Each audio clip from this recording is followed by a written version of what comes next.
Part 1.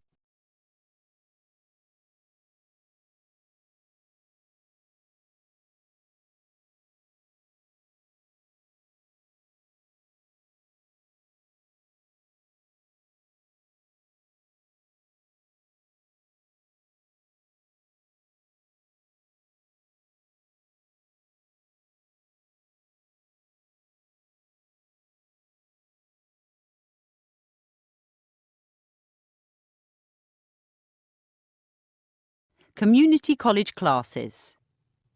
You will hear a receptionist and a teacher talking about classes at a community college. Before you listen again, you have 30 seconds to read questions 1 to 4.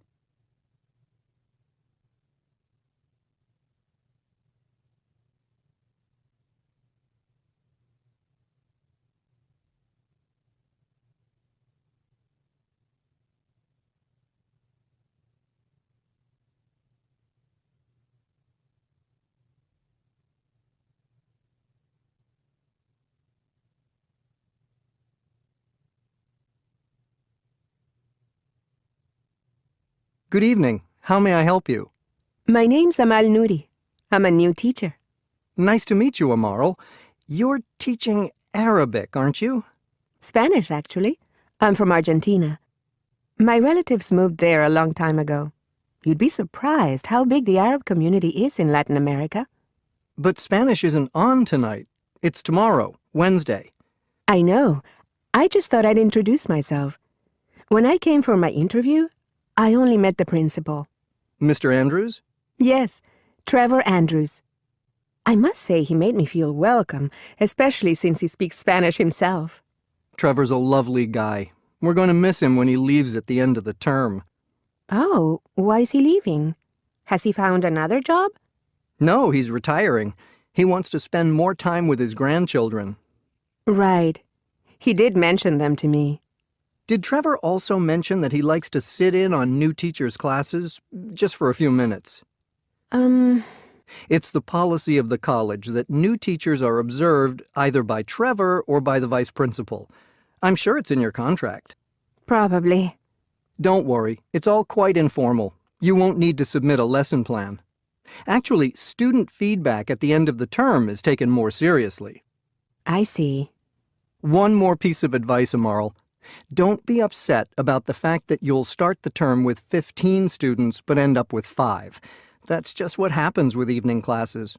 People sign up for these things without really knowing what's involved, or something else comes up on that night. The high dropout rate is no reflection on your teaching. Thanks for the tip. Anyway, the real reason I'm here tonight is that I'd like to enroll in a class. I saw in the contract that teachers can take one class themselves, paying only 10% of tuition, which seems a pretty good deal. Indeed. When I was teaching keyboarding skills, I did Korean and car maintenance. However, for a few courses, like life drawing, where students have to pay for a model, or cooking with seafood, where the ingredients are expensive, I'm afraid teachers can't pay only 10%. They have to pay the full fee. Before you listen to the rest of the conversation, you have 30 seconds to read questions 5 to 10.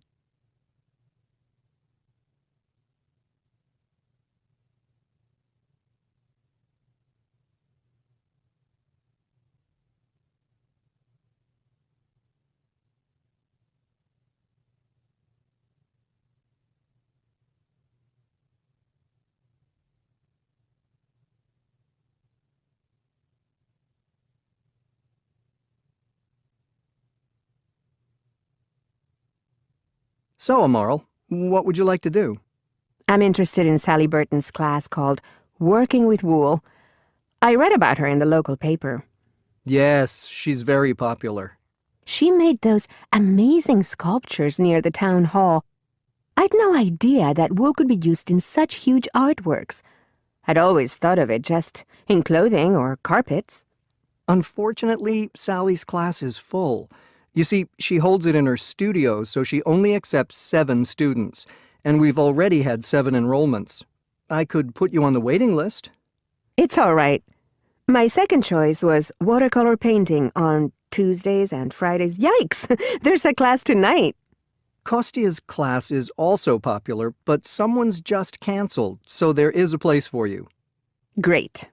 For the first few nights, he's in room 14, but later in the term, when it's lighter in the evening, he takes his class on excursions to the river. There were some gorgeous paintings of the river in the end-of-term exhibition last year. Sounds good. By the way, where will my class be tomorrow? I'm not sure yet.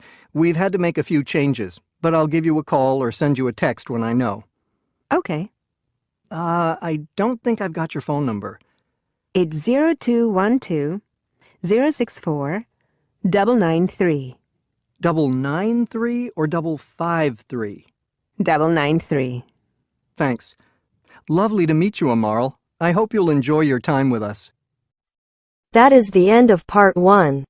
You now have half a minute to check your answers.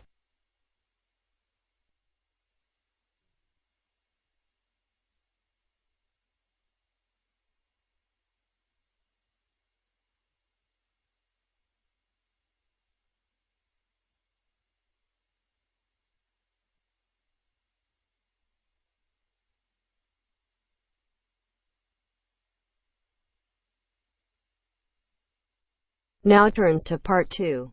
Part 2.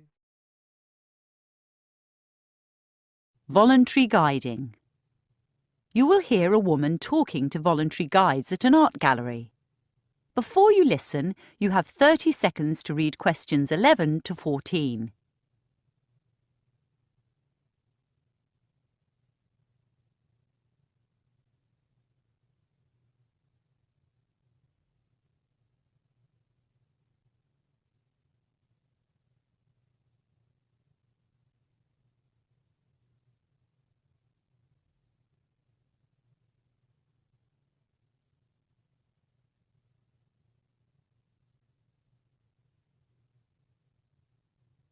Good morning, I'm Wendy McEwen. Please call me Wendy. I train volunteers at the gallery, and it's my great pleasure to meet you today. To begin, I'd like to quote from a speech made in 1882 by our first director, Eliezer Montefiore.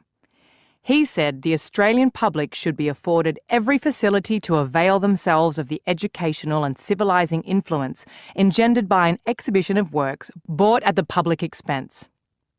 We now live in a world where the notion of civilization is seldom discussed, so let me mention some of its synonyms: enlightenment, refinement, and conformity with the standards of a highly developed society. In my view, this is what the creation and enjoyment of art can do for the public: conform, refine, and enlighten. The idea of civilization may be unfashionable, but an interest in different civilizations has certainly grown. Australian art is well represented in our collection. We have some wonderful paintings by Grace Cossington-Smith and Arthur Boyd, but there are Asian and European works to rival those abroad. In fact, the single most expensive purchase this gallery has ever made was a $16.2 million landscape painted in 1888 by Paul Cézanne. Visitors will ask you for this figure, just as they'll be curious about Cézanne's career as a banker in France and his time with his lover in Tahiti.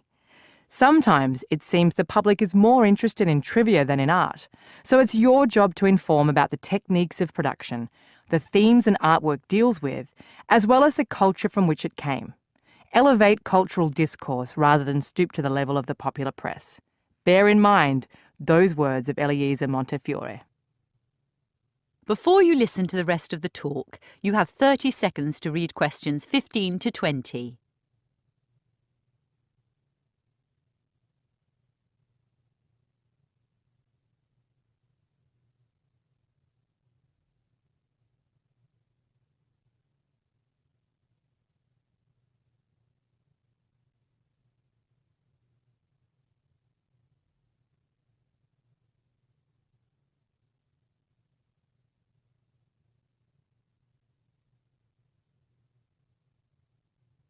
While guides are diverse, guiding is systematic. By this, I mean we adhere to standardised delivery, whether tours be for viewers on Saturday morning, for school groups, or for VIPs. Standardised delivery means that guides give the public virtually the same information about the same artworks. Sure, we all have our personal styles, but the content needs to be the same. To that end, guides are tested on information before taking their first tour. Guides also have to keep an eye on the clock. Guided tours last 1 hour. Since the building is large, part of that time is taken up in walking as well as mentioning the location of toilets, fire exits and drinking fountains. After recent additions, the gallery is twice the size it was in 2013. So ask your group where they'd like to go first, then calculate how many artworks you can see on each level. Aim for a total of 14 in your hour. In each room, there's lots to see, but you'll only be talking about 1 or 2 items. By all means, when people in your group want to know about a work not on your list, go to it, but be brief. For the iconic works by Australian painters, you'll need to take longer. Some of these iconic works are part of the school curriculum, and many are known to international visitors who come just to see them. In the past, guides stood beside an artwork and gave a short speech. To a certain extent, that's still what happens with an audio tour. However, we now try to involve the public. One technique is called elicitation, when a guide asks questions about an artwork to see what knowledge already exists among the visitors. That way, you don't appear as the ultimate authority, and often visitors know considerably more than you. On that note, there will be times when you need to intervene, to let others in the group speak, to alter misconceptions, or simply to move on. As I said earlier, before you're let loose on the public, each voluntary guide is evaluated. Oh, that reminds me.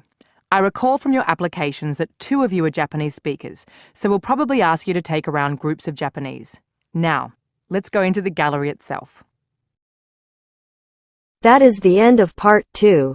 You now have half a minute to check your answers.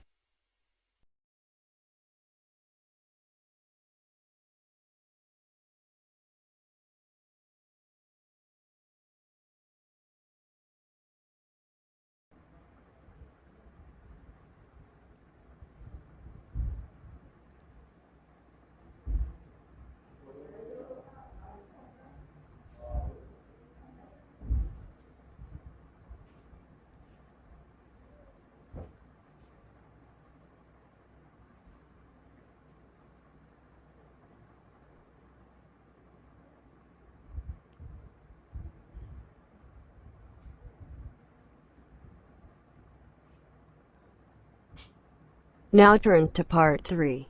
Part 3.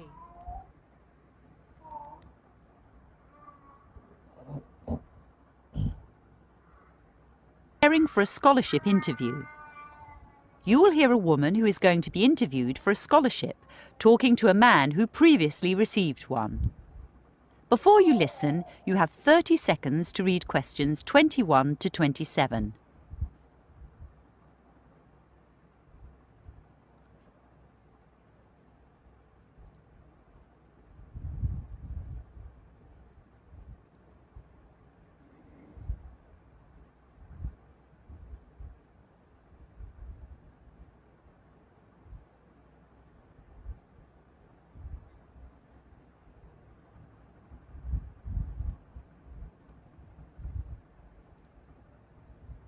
Hi, Vibol. Thanks for coming. No problem, Sophie. I hope I can help. When's the interview? On Thursday, Which course do you want to do? a Master's in Development Studies. Whereabouts? In Australia. Melbourne, actually. Well, Melbourne's a great place. I visited in my semester break. But you studied in Adelaide, didn't you? Yeah, Why Adelaide? I heard before I applied for the scholarship that most applicants want to go to Sydney or Melbourne.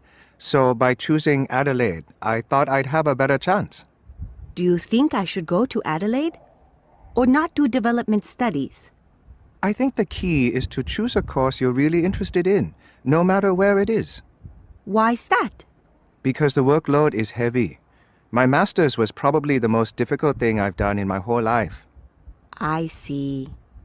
Anyway, I bet the interview panel asks the same questions every year.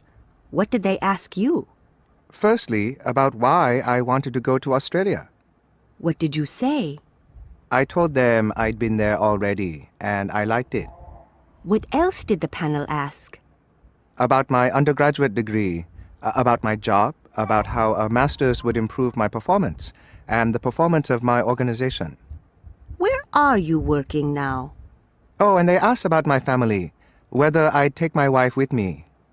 Well, I'm single and planning to stay that way. As to the courses helping me at work, you know I quit my regular job working in the university library. Yeah, I heard that. What are you doing now? I'm a volunteer at a rehabilitation center. However do you survive financially? I teach English at night and I live cheaply. Good for you. You could say an MA would improve your prospects of finding permanent work. I wonder what the interview panel will think about my undergraduate degree. It's in Russian and history. I studied Russian so I could get a scholarship to Russia for a master's degree, but I only lasted 6 months in Europe. If I were you, I wouldn't mention you already have an incomplete master's. I'd focus on the work you're doing now. Use phrases like grassroots activism and capacity building. The panel will love that. Oh? I do worry about my background. My family comes from a village on the coast.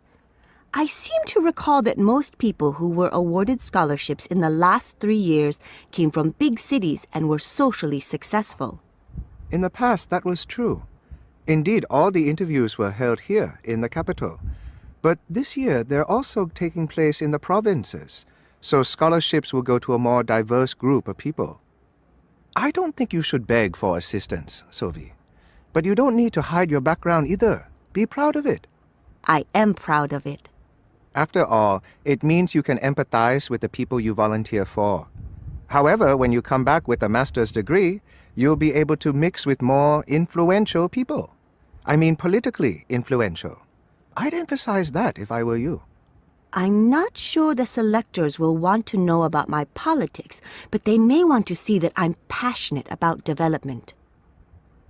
Before you listen to the rest of the conversation, you have 30 seconds to read questions 28 to 30.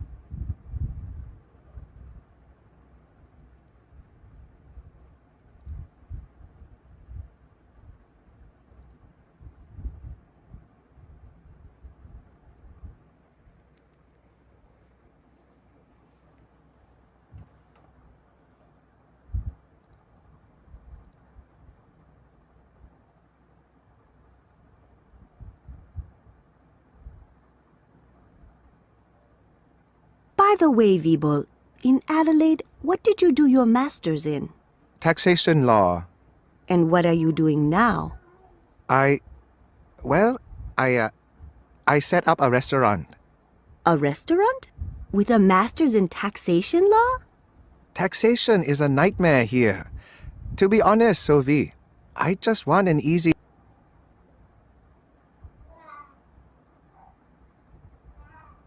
That is the end of part 3. You now have half a minute to check your answers.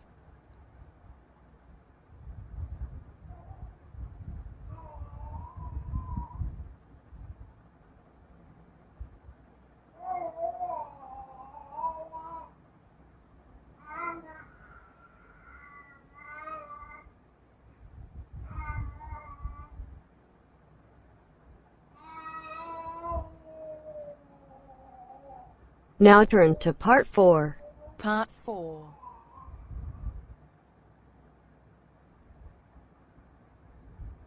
E-waste disposal.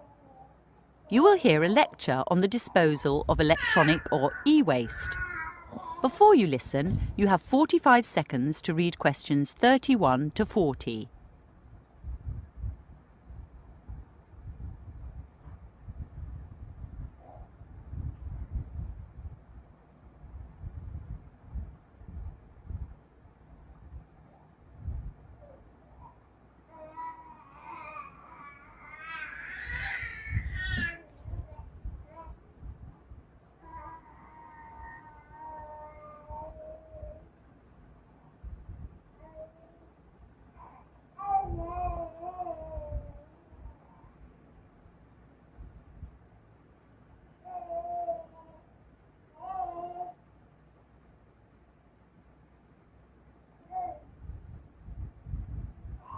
Normally in this class, we design and evaluate apps, and we'll get back to that tomorrow. This afternoon, I'd like to raise your awareness about the issue of electronic waste disposal. As some of you know, I've got twin daughters who turn 13 on Tuesday. Like many children their age, they're totally in love with electronic devices. My husband gave his old smartphone to one of them, and I was forced to give my newish phone to the other. That was 2 years ago.